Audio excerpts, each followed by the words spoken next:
നമ്മളെ പെരയില് വത്തക്ക ഉണ്ടായിക്കണ്. വത്തക്ക ഉണ്ടാക്കാൻ നമ്മള് കുഴിച്ചിട്ടല്ല കേട്ടോ, പടം മുളച്ചുണ്ടായത്. ആ വത്തക്ക ഒന്ന് കാണിച്ചു തരട്ടാ. ഇന്ന് ഞങ്ങള് പറിച്ചാണ്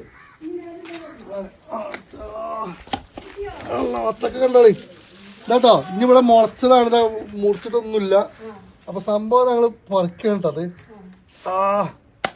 അടിച്ചാപ്പൊളി വത്തക്ക. കത്തിനെടുത്താണ് മുറിച്ചിട്ട് നമ്മള് കാണിച്ചു തരാം എങ്ങനെ ചോപ്പുണ്ടോ കേട്ടോ.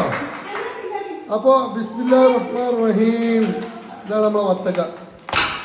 മാഷാ അല്ലാഹ്, അടിപൊളി വത്തക്കട്ടാ.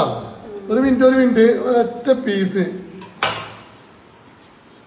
ബിസ്മില്ലാഹിർ റഹ്മാനിർ റഹീം. എന്ത് മധുരം, സൂപ്പർ മധുരം, അടിപൊളി. ഇനി പീസായി നോക്കി.